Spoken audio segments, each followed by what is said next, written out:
Assalamualaikum warahmatullahi wabarakatuh. Innal hamdalillah nahmaduhu wa nasta'inuhu wa nastaghfiruh wa na'udzu billahi min syururi anfusina wa min sayyiati a'malina may yahdihillahu fala mudhillalah wa may yudlil fala hadiyalah. Asyhadu an la ilaha illallah wahdahu la syarikalah wa asyhadu anna Muhammadan abduhu wa rasuluh. Allahumma shalli ala Muhammad wa ala ali Muhammad kama shallaita ala Ibrahim wa ala ali Ibrahim wa barik ala Muhammad wa ala ali Muhammad kama barakta ala Ibrahim wa ala ali Ibrahim innaka Hamidum Majid. Ikhwanu fiddin, kaum muslimin yang dirahmati Allah Subhanahu wa taala, dimanapun Anda berada, alhamdulillah kita bersyukur kepada Allah Subhanahu wa taala masih diberikan nikmat sehat, nikmat kesempatan untuk terus beribadah kepada Allah. Mudah-mudahan dengan nikmat sehat, nikmat kesempatan untuk terus beribadah kepada Allah, salah satu bagian rasa syukur kita kepada Allah. Dan sesungguhnya siapapun orang-orang yang bersyukur kepada Allah, maka nikmat yang ada pada diri dia itu terus dijaga dan ditambah oleh Allah.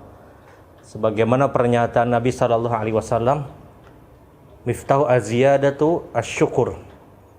Kunci dari bertambahnya sebuah kenikmatan, kata Rasulullah, adalah ketika kalian pandai untuk bersyukur kepada Allah. Salah satu wujud syukur, bahkan puncak dari syukur kita adalah kita beribadah kepada Allah. Kita maksimalkan waktu kita, hidup kita dan kehidupan kita untuk beribadah kepada Allah Subhanahu wa taala. Kaum muslimin yang dirahmati Allah Subhanahu wa taala, di kesempatan kali hari ini bukan kesempatan biasa sebagaimana yang biasa kita dapatkan pada majelis ilmu yang kita langsung bertatap. Kita berhadir di salah satu majelis. Ini kesempatan yang mungkin tidak biasa kita dapatkan, namun mudah-mudahan ini tidak mengurangi rasa keingintahuan kita untuk terus beribadah kepada Allah Subhanahu wa taala. Untuk terus hadir pada sebuah majelis ilmu dalam artian untuk terus mempelajari ayat-ayat Al-Quran dan hadis-hadis Nabi SAW. Ikhwanu fiddin rahimakumullah. Di kesempatan kali ini kita akan bersama dengan satu hadis yang diriwayatkan oleh Imam Bukhari dan Imam Muslim, muttafaqun alaih, dari jalur sahabat Abu Hurairah radhiyallahu ta'ala an, salah satu sahabat Nabi yang paling banyak meriwayatkan hadis Rasul sallallahu alaihi wasallam. Hadis ini tergolong dalam hadis qudsi. Hadis qudsi. Hadis qudsi adalah hadis yang lafadznya dari Nabi sallallahu alaihi wasallam tapi maknanya dari Allah Subhanahu wa taala. Min haitsul lafdhi minar rasul wa min haitsul ma'na minallah minal ilhami wal manam. Yang mana hadis tersebut didapatkan Rasul sallallahu alaihi wasallam baik dari ilham yang diberikan oleh Allah atau dari mimpi yang didapatkan oleh Nabi sallallahu alaihi wasallam. Ikhwanu fiddin rahimakumullah. Di dalam hadis qudsi yang diriwayatkan oleh Abu Hurairah, Rasul sallallahu alaihi wasallam bersabda, yaqulullah ta'ala, Allah tabaraka wa ta'ala berkata, ana inda dhanni 'abdi. Ana inda dhanni 'abdi bi wa ana ma'ahu idza dzakarani, atau kama qala alaihi salatu wassalam. Aku, kata Allah, bersama prasangka seorang hamba. Aku, kata Allah, bersama sangkaan seorang hamba. Maka Allah Subhanahu wa taala kemudian menyatakan, barang siapa dari seorang hambaku dia senantiasa mengingat aku, maka sungguh, kata Allah, aku akan benar-benar bersama dia. Hadis ini memberikan pelajaran penting kepada kita akan sikap husnudzon, berprasangka baik dengan takdir yang akan terjadi yang ditetapkan oleh Allah. Kita sadar ini masa-masa sulit, masa-masa berat. Hampir semua berita memberitakan hal-hal yang tidak nyaman tentunya. Dari corona merebak dan menyebarnya hampir dalam segenap penjuru tempat, khususnya di Indonesia. Sulit sekali bagi kita untuk beraktivitas sebagaimana aktivitas yang biasa kita dapatkan. Sulit sekali kita mungkin untuk mendapatkan yang biasa kita dapatkan. Namun dalam hadis ini diingatkan kepada kita, jangan pernah berprasangka buruk dengan takdir dan ketetapan Allah. Jangan pernah berpikir pesimis. Jangan sampai Anda bersikap suudzon, berprasangka buruk kepada takdir Allah Subhanahu wa taala yang akan terjadi. Karena resikonya terlalu besar ketika kita sudah berprasangka buruk dengan takdir yang akan terjadi.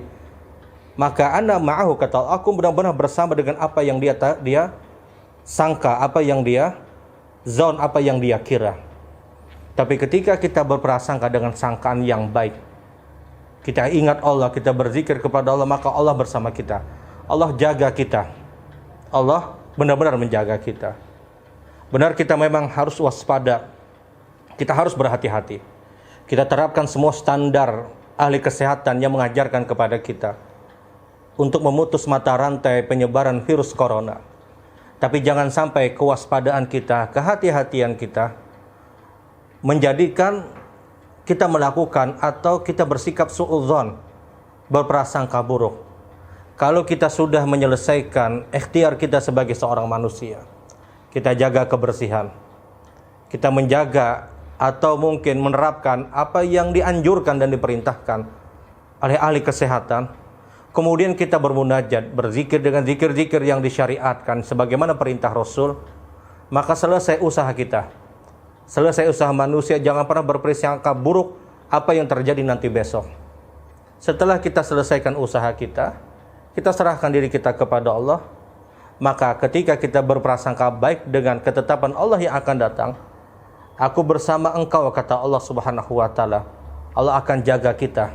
Allah akan jaga kita. Sekali lagi, waspada jelas itu penting dan perlu. Bahkan wajib hari ini untuk kita lakukan. Berhati-hati jelas, itu sikap kita. Tapi jangan sampai kehati-hatian kita, kewaspadaan kita naik sampai kepada sikap suudzon, berprasangka buruk apa yang akan terjadi nanti. Semua ketetapan, semua apapun yang terjadi telah ditakdirkan oleh Allah.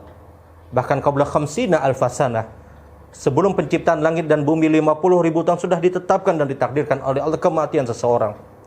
Fulan meninggal di mana, kapan, seperti apa, telah ditetapkan oleh Allah sebelum penciptaan langit 50.000 tahun. Ingat, kita bukan berada pada keadaan meremehkan. Demi Allah tidak ada peremehan. Tapi jangan terlalu khawatir dan takut sehingga menjadikan terganggunya ibadah kita kepada Allah Subhanahu wa taala. Ketika kita baca Quran, kita berpikir corona. Ketika kita berzikir, pikiran kita corona. Ketika kita melakukan ini dan itu, pikiran kita corona. Dan ini menjadikan sulitnya kita beribadah. Sangkaan buruk itu tidak dibenarkan. Dan Allah di dalam hadis qudsi tadi menjelaskan kepada kita, aku bersama sangkaan seorang hamba. Apapun yang dia sangka, maka Allah bersama dia. Tapi ketika seseorang tersebut, kata Allah, dia berzikir, dia ingat kepada Allah, maka Allah akan jaga orang itu. Ihfazillah yahfadka, kata Nabi. Engkau jaga Allah, Allah akan jaga engkau. Menjaga semua ibadah-ibadah yang diperintahkan. Kita tetap sekali lagi berhati-hati, kita tetap waspada. Tapi jangan sampai level kehati-hatian kita, kewaspadaan kita naik sampai suudzon, berprasangka buruk dengan takdir yang akan terjadi. Takdir yang akan terjadi. Setelah kita waspada, setelah kita berhati-hati dengan usaha-usaha dunia kita, kita juga harus benar-benar berusaha dengan usaha langit, usaha akhirat. Selesai dengan usaha akhirat, kita bertawakal kepada Allah. Semua telah ditetapkan, semua telah ditakdirkan oleh Allah Subhanahu wa taala. Ingat, sebelum penciptaan langit dan bumi 50.000 tahun telah ditetapkan dan telah ditakdirkan oleh Allah apapun yang terjadi. Kematian tidak hanya sebab corona saja. Banyak sebab orang itu diwafatkan oleh Allah Subhanahu wa taala. Tidak hanya pada satu sebab. Seorang yang keluar dari rumahnya, dia diiringi dengan 99 sebab kematian. Kalau dia lolos pada satu sebab, ada 98 sebab kematian yang lain. Kita berusaha, kita berdoa, kita bertawakal kepada Allah Subhanahu wa taala. Sekali lagi, pesan penting dalam hadis qudsi ini menjelaskan kepada kita, hendaknya seorang muslim berhusnudzon, berprasangka baik. Kalau kita sudah usaha, kita sangka baik kepada Allah, ini kita pasti diselamatkan oleh Allah Subhanahu wa taala. Kita diselamatkan oleh Allah dengan apa? Dengan usaha kita. Maka siapapun yang berprasangka baik dengan ketetapan Allah, Allah memang benar-benar akan menjaga dia. Mudah-mudahan bermanfaat. Assalamualaikum warahmatullahi wabarakatuh.